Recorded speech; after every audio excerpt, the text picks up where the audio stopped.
quand vous recevez les autorités sur la problématique en Boka, on a envie de donner un coup de poing à la radio parce que aux autres comprendre l'idée n'est pas commis.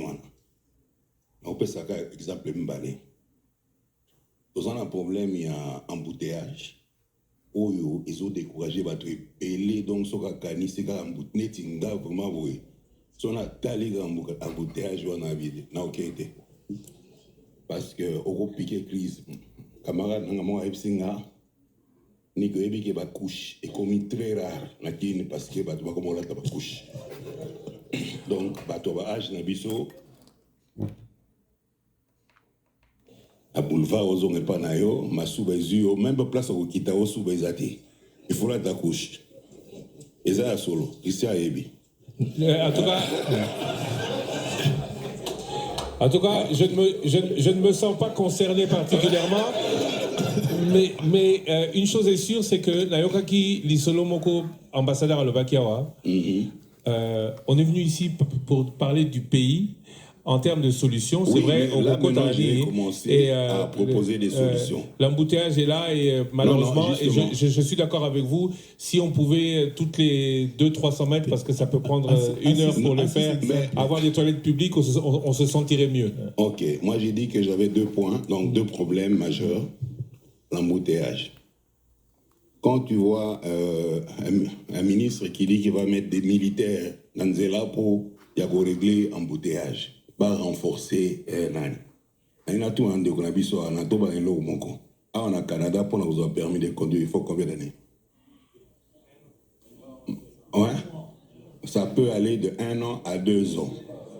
Donc, toutes les personnes que vous voyez sur la route, ce sont des personnes qualifiées pour conduire une voiture, un véhicule. Et par la biso, au Ebigeza Bongote. Donc, Batouazo Tambola Nenge Balingi. Deuxième point. Est-ce que vous avez vu que la Congo, Sikoyo, tous en 85% de véhicules, ils ont volant en droite. Donc, ils sont non conformes. Hein? Donc, Batouana, sous Bazo, qui t'a même un bus, il faut pas quitter à côté à Balabala. Donc, ça ralentit sérieusement le nani circulation. Donc, solution Zanini. Solution Zanini, au banana, au Pexami, tout cas, au diminuer en automona, en Rwanda, en Burundi, Zalaki. Et ça marchait, les lois ils ont rajouté. Interdire, mami touké quota, pour diminuer aux gens à Kati, pour que mon ait solution et embouteillage et aux alamoirs résolu mouké. Bon, après toké à Babloc à Yanzela, mais tous appels un problème et un contrôle technique. Na mon a Thierry à ça qui émission moko. Contrôle technique na biso na Congo, ba pesa gango sans voir sans inspecter les véhicules. Oye go somba oyebi. Ils ont la punité. Hein? Mesure contrôle technique. Donc, bref, les solutions on a proposé. Deuxième point, Kuluna. Kuluna, chaque jour, vous avez une émission avec Kuluna. Mais, on peut appeler ces solutions solo. Personne ne se pose la question comment on est devenu, comment ces enfants sont devenus de Kuluna. On les arrête. Dernièrement, j'ai vu, il y a 5 jours, Bakoufa Yugout Lankati à Kacho. Donc, Moutuboga n'a pas battu Kuluna ou Dawapi. Mais, Bazu, Kuluna ba même na Kadiama Kasese, Akegosa Bilanga. Mais on ne cesse pas d'être criminel lorsqu'on est déplacé d'un point A au point B. Donc, si ça dépose à Lumolo, à Toronto, ou à Montréal, sur Zaga, Kuluna, Kulana aussi la tête. Je pense que esa ba structure photos à lango neti a wa dengue ndeko msoto loba ba espace wana ko éviter parce que biso bana na biso baza kuna bako sagalate ba baza ba voyou donc esa parce que l'état ils ont s'occuper de la bangote. Alors répression et aussi za kuluna te. Il faut bana wana batanga mwana na mwana il faut ba étudier au cas par cas pour l'envoyer bas parce que bakulun na musu bazawana parce que aza autiste hein abotani autiste babengani na ndaku ya azandoki.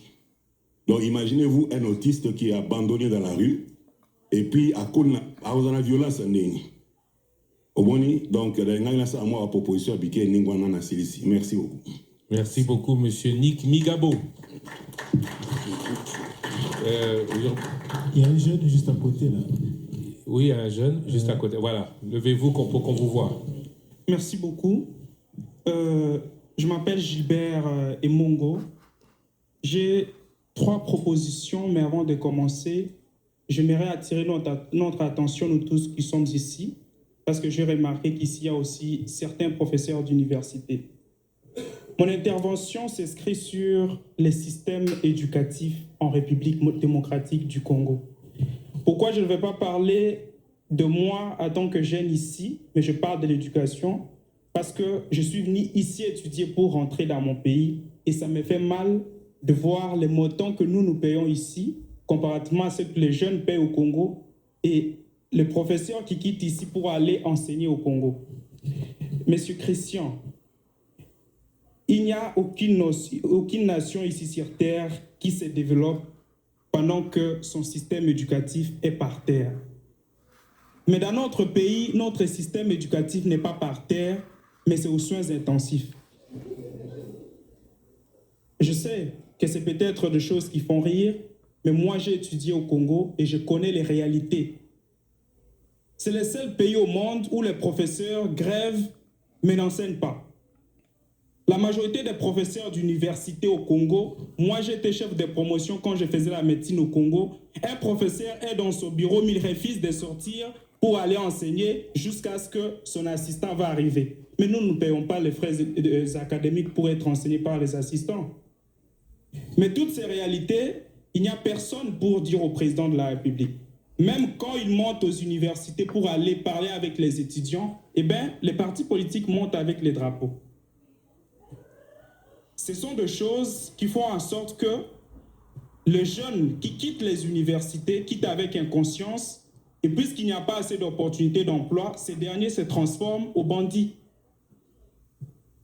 Aujourd'hui au Congo, si tu donnes à un licencié, regardez même leurs publications lorsqu'ils finissent leurs études. Un licencié est incapable même d'écrire un test en français. Mais toutes ces choses, nous les voyons. Les membres du gouvernement voient ça, mais aujourd'hui, ça devient comme une distraction, ça devient comme quelque chose que nous tous, nous devons rire. Regardez même la qualité des enfants qui ont les diplômes d'État. Il y a des micro-trottoirs qui passent à tout moment qu'il y a proclamation des résultats. Vous allez voir que le niveau a tellement baissé. Mais qui pour dire au président de la République, qui pour dire au ministre de l'Enseignement, surtout que ce dernier ne monte même pas à rencontrer les étudiants. Lorsqu'il monte à l'université, c'est pour rencontrer quelques têtes, les chefs de promotion, et très souvent, ils ne discutent même pas des réalités auxquelles font face les étudiants. Et ça, c'est très grave. Permettez-moi d'aborder aussi la situation liée aux points sexuellement transmissibles. C'est quand même regrettable de voir que la majorité des professeurs qui sont au Congo étudient à l'étranger, mais lorsqu'ils rentrent, ils ne donnent pas les mêmes niveaux qu'ils ont eu ici. La majorité préfère rentrer au Congo, coucher avec les enfants d'autrui, mais personne ne va dire. Si vous dites, c'est un professeur d'université, il faut avoir beaucoup d'estime. Mais nous, les enfants, nous allons accepter que notre avenir soit pris en otage parce que quelqu'un est professeur d'université. Ça ne marche pas. Essayez au moins de descendre, de discuter avec les étudiants, ça va aider. L'autre chose, la situation sécuritaire à Kinshasa.